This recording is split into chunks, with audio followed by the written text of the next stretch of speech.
Selamat bertemu kembali dalam renungan hari ini. Salam damai sejahtera dan kasih karunia di dalam Kristus Yesus bagi Bapak, Ibu, saudara-saudara semua. Ayat hari ini kita ambil dari Kolose 1 ayat 9 yang berbunyi, sebab itu sejak waktu kami mendengarnya, kami tiada berhenti-henti berdoa untuk kamu.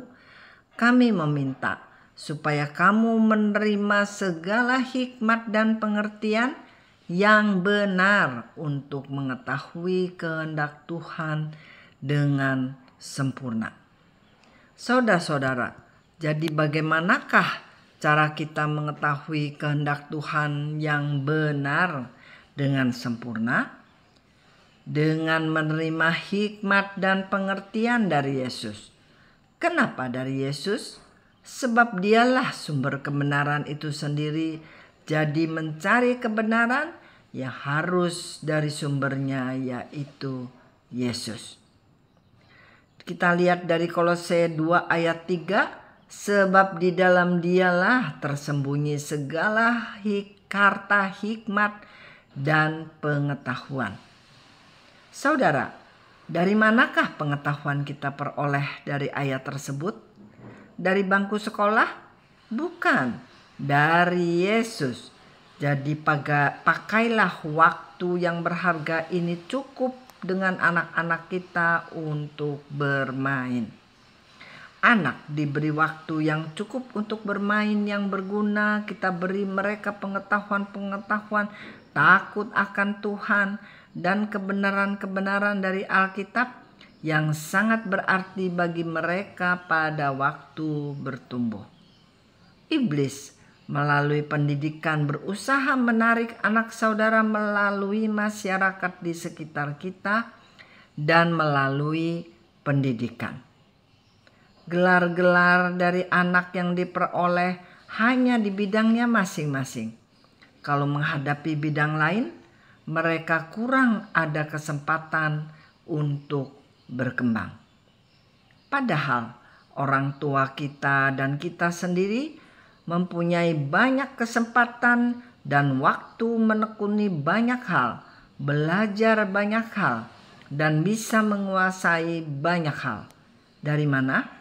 Dari pengetahuan di sekelilingnya, dari masyarakat, dari pengalaman, dari pekerjaan yang bukan bidang sekolah, dan lain-lain. Kita yang sudah diperdamaikan, lihat dari Kolose 1 ayat 20.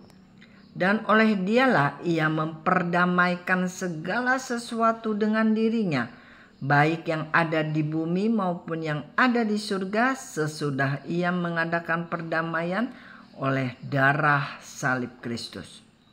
Saudara, arti dari ayat di atas adalah kita sejak dosa Adam telah menjadi seteru atau musuh Allah, dan kesudahan kita adalah binasa, hidup dalam kekelaman atau penglihatan spiritual yang buta, yaitu tidak dapat membedakan yang baik dan yang buruk, yang dari Allah atau dari iblis. Dikatakan bahwa spirit kita sudah terpisah dari Allah. Lalu Tuhan Yesus datang memperdamaikan kita kembali dengan Allah, mendamaikan yang ada di bumi dengan yang ada di surga. Oleh apa? Oleh persembahan darahnya. Di mana? Di atas altar, yaitu di atas kayu salib. Kita lihat dari Kolose 1 ayat 21. Juga kamu yang dahulu hidup jauh dari Allah dan yang memusuhinya dalam hati dan pikiran, seperti yang nyata dari perbuatanmu yang jahat. Ayat 22, sekarang diperdamaikannya di dalam tubuh jasmani Kristus oleh kematiannya, untuk menempatkan kamu kudus dan tak bercela dan tak bercacat di hadapannya. Saudara, kita diperdamaikan kembali dengan Allah untuk apa? untuk menempatkan kita kudus dan tidak bercacat, tidak bercela di hadapan Bapa. Apakah rencana Yesus ini bisa gagal? Tidak. Meskipun di bawah serangan dari iblis yang gencar yang dikatakan seperti singa yang mengaum di sekeliling kita, rencana Yesus tetap berhasil. Iblis telah menciptakan segala sistem di dunia untuk menggagalkan rencana Yesus tersebut. Tetapi rencana Yesus pasti berhasil. The battle is in your mind. Tetapi Allah turut bekerja mendatangkan kebaikan. Untuk siapa?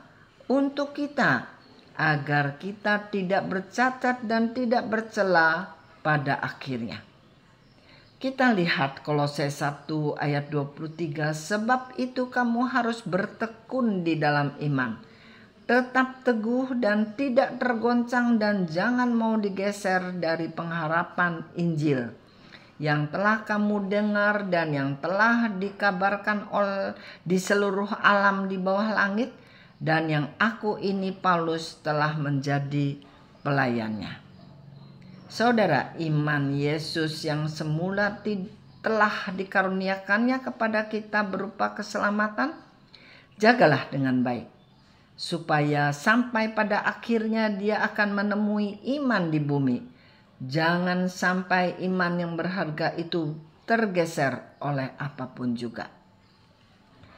Sekian renungan hari ini, sampai bertemu kembali di lain kesempatan. Kiranya Allah Bapa, Allah Anak dalam persekutuan dengan Roh Kudus selalu melindungi kita semua.